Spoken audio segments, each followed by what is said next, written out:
I'm Don Allen. I'm the co-director of the Natural Resources Services Division of Redwood Community Action Agency. The other co-director is Jennifer Rice. I am in charge of the Watershed program, and Jennifer is in charge of the Active Living program. Active Living is a program that has really emerged in about the last 10 years or so, and Jennifer Rice is the co-director who's in charge of the Active Living program. And it's kind of a new term that was coined because what we used to call it was more like the Trails program. And the NRS division started doing trails work back in the 1980s. We started off working with the county on the Hammond Trail, which is a coastal trail that follows the old Hammond Railroad grade. And it was an interest in the community and among some of the staff, so we worked with the county, and we got grants from the Coastal Conservancy and other sources, Caltrans, the Environmental Enhancement Mitigation Fund, various programs that allowed us to complete planning and then implementation of various phases of the Hammond Trail.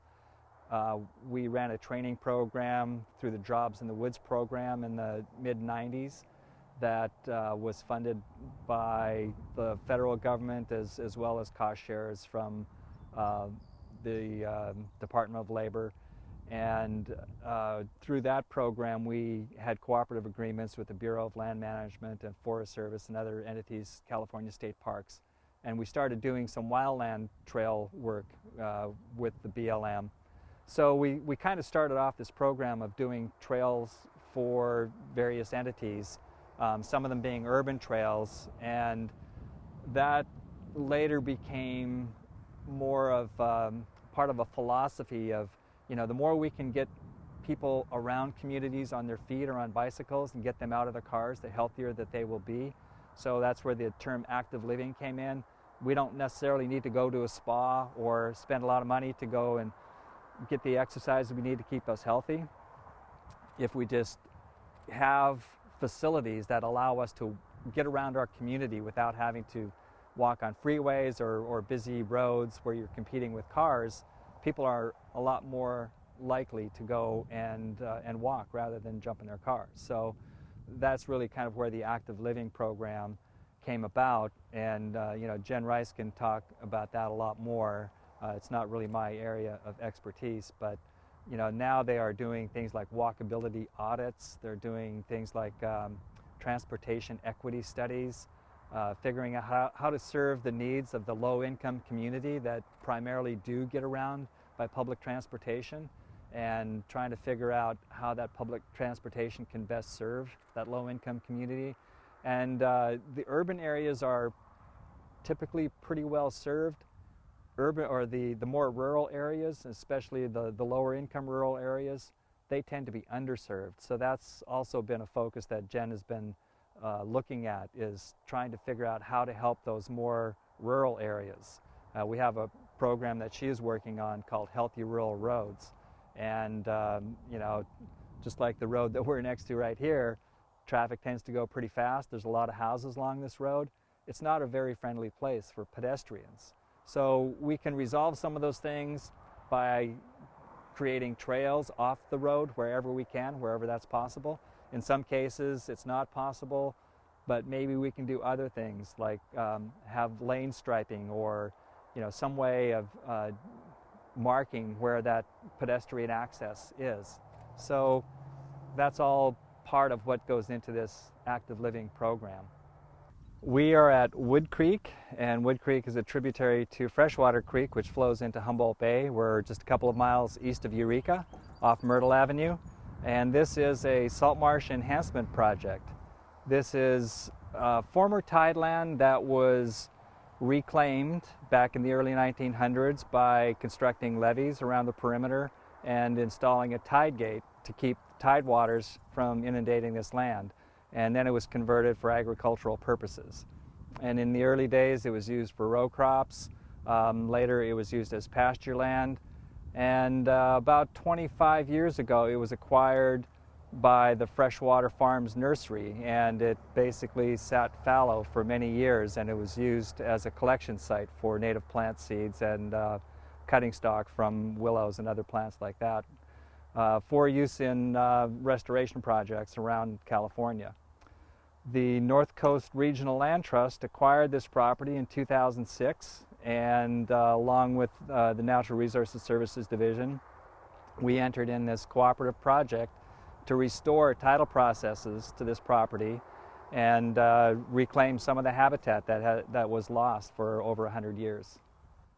Currently, we probably have close to 20 projects, varying in size from small grants for doing interpretive signs, educational kind of materials, to large projects that are involving planning or implementation of estuary enhancement projects. The biggest project that we have right now in the watershed department anyway is the Martin Slough Enhancement Project. We're in a planning phase on that one. It's similar to this project. It's much larger in size and scope. It has been actually ongoing for even longer. We've been working on the Martin Slough project since 2001, and we're still in planning. We're hoping that we will start implementation on that in 2011. That's the nature of these projects, though, is that there is a lot of upfront planning, feasibility studies, engineering, design that has to go into them, and the bigger the project, the longer that takes. We also do mitigation projects where those tend to be smaller projects, but an example is the Pacific Gas and Electric power plant at King Salmon, where they are upgrading their power plant, and part of their permit was that they had to mitigate for some of the impacts that they were going to have on wetlands. So we have developed a revegetation plan for the salt marsh there, and we are implementing that one too. It's relatively small. It's only a couple of acres in size, but those are kind of the range of projects that we do. We also do other projects that are more along the lines of assessments, where we look at road systems and evaluate them for their stability and for their sediment input into streams. That's another one of the issues that we have in fisheries restoration, is that a lot of these streams have a high sediment load, which degrades fish habitat. So the trend in watershed enhancement and restoration these days is to either put those roads to bed, meaning we decommission them and try to restore the landscape back to its original state, or we maintain the roads and we come up with prescriptions for how to direct drainage in a way that's not going to cause erosion and put sediment down into the creeks. So that's kind of the range of what we do in the watershed department. We do some planning for projects that we hope to implement in the future, and we also do some of the upslope erosion control work and sediment reduction work. So it's a fairly wide range of projects. Probably the biggest effect of this project on the community, at least one of our goals, is to restore habitat for coho salmon. It's kind of dual purpose, because we want to reestablish salt marsh.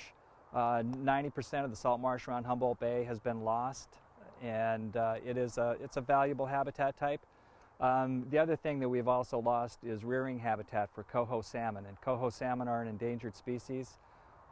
One of the problems that we've had with coho salmon is that they've lost their overwintering, what we call refugia habitat, areas where they can get out of the high creek flows so that they're not swept out to the bay when they are juvenile fish. Their chances of survival are a lot higher if they have a chance to spend a summer in freshwater habitat and put on some size before they go out into Humboldt Bay. So one of the things that we wanted to do here was recreate some of the off-channel habitat where those fish can overwinter and get out of those high flows. So Wood Creek is a pretty small tributary to Freshwater Creek. It's only about a 1 square mile or less watershed.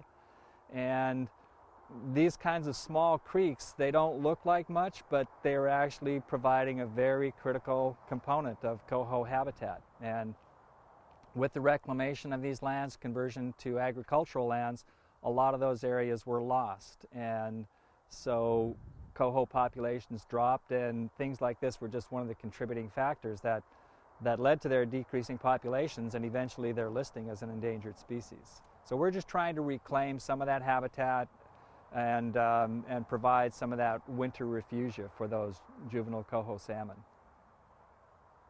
Usually when Caltrans approaches us, they are often looking for mitigation areas. They do projects that do disturb riparian habitat typically, and then they will be looking for mitigation areas. I think they typically do those through their contractors who are doing their road work. They don't necessarily hire firms like us, but we are often called upon for the smaller scale mitigation projects. We've done eelgrass mitigation projects on Humboldt Bay. We've done a number of wetland mitigation projects. We've actually, this is actually the second salt marsh enhancement project that we've done. The first one we did was at a place called Braycut Marsh just outside of Arcata. It was a relatively small enhancement project, salt marsh enhancement project, involved about 10 acres. This one's about 30 acres in size.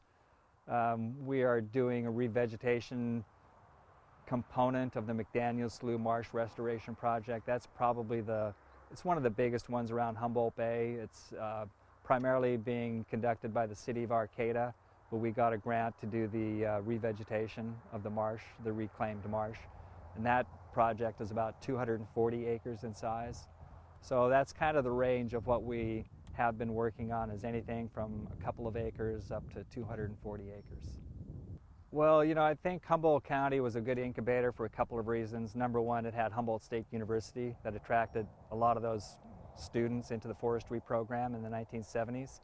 They had a professor there called Rudy Becking, who was a Swiss forester and really promoted the European style of forestry, which was more all-age management rather than the typical American forestry practice, which tended to be, even-age stands and, fairly large clear cuts. And Rudy was promoting having uneven age stands so that you had a variety of trees and that you maintained a lot of habitat. He inspired a lot of those students. Those students participated with the Save the Redwoods League and others in lobbying for the expansion of Redwood National Park. When Redwood National Park was created back in the 60s, it was a relatively narrow strip of land that just preserved some of the old growth forest along the Redwood Creek Valley, basically on the flood terraces. Meanwhile, the slopes leading down to those forests were still being heavily logged, and there was a lot of old growth trees on those slopes. So the various groups, Save the Redwoods, Sierra Club, the students from HSU, they kind of got together and they lobbied Congress to expand Redwood National Park, and eventually they succeeded, and I believe it was 1978 when the park expanded and included almost pretty much up to the ridge line. Because the area had been heavily logged just prior to the acquisition, there was a lot of restoration work that needed to be done. There was a lot of roads that needed to be repaired and obliterated, basically. They wanted to restore a lot of landscapes. So that was really kind of the first real restoration work that happened in California that I'm aware of anyway, and definitely that happened in Humboldt County. And at that time there were tree planting cooperatives. Students would get together and they would go bid on Forest Service contracts to plant trees. It was kind of the budding environmentalists' way of trying to restore the planet to the extent that they could. And so there was already this group that was, or several groups that were, interested in going out and trying some new techniques. In fact, they actually borrowed some of the techniques that were used back in the 1930s during the Dust Bowl to restore some of the prairies and repair some of the gullies and different kinds of erosion that were happening. So they applied some of those techniques and came up with some new techniques in Redwood National Park. And that expansion of Redwood National Park, in my opinion, really spurred the birth of the watershed restoration movement.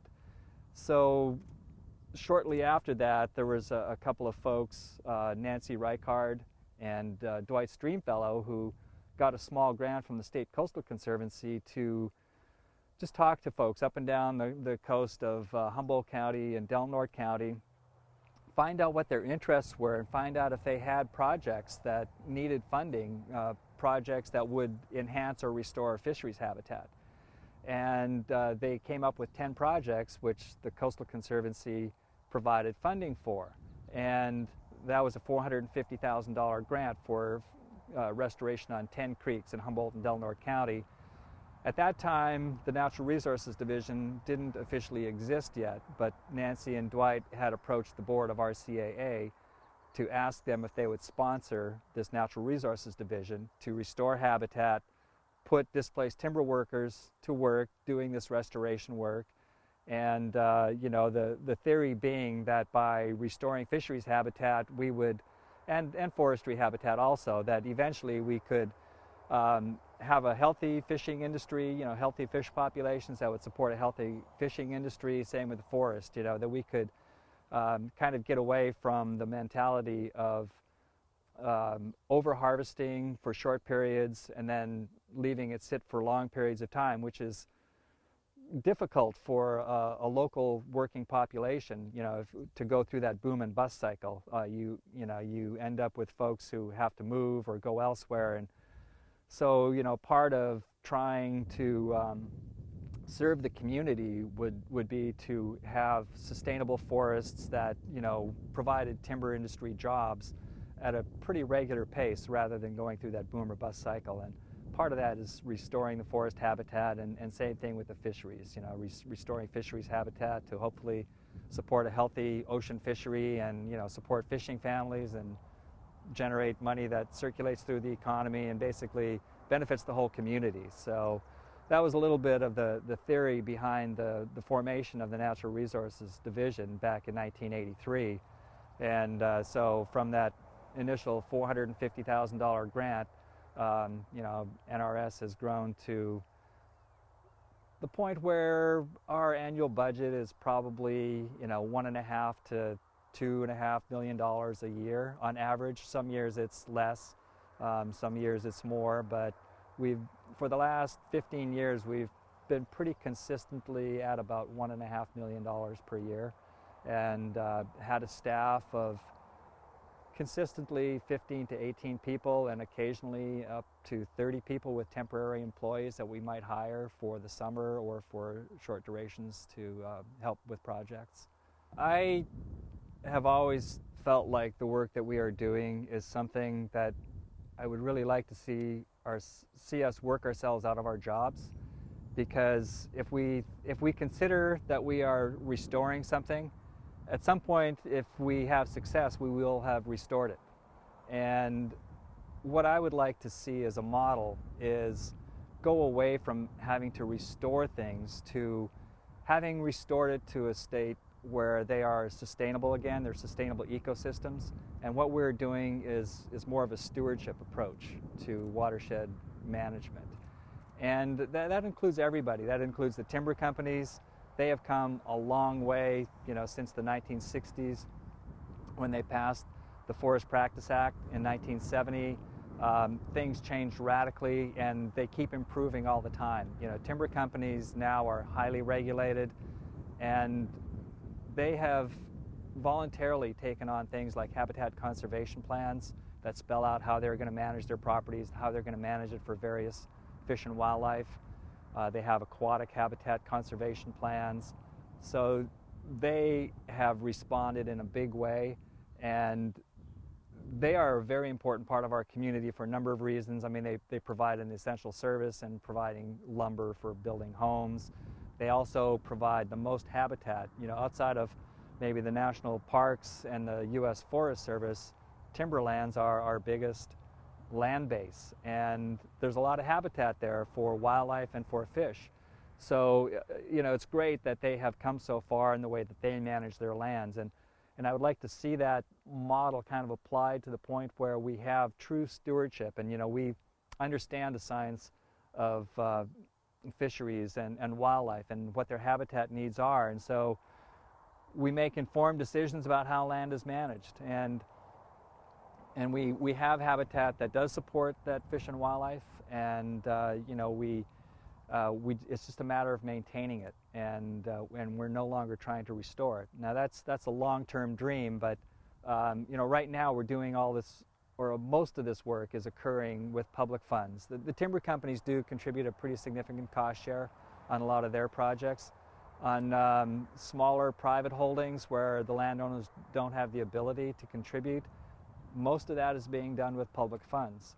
And you know, that's probably appropriate because a lot of this stuff was done with public consent, you know, and even if that was by default, by lack of good planning or whatever, you know, it was still done, it benefited the public, so the thinking is that the public should help repair that damage.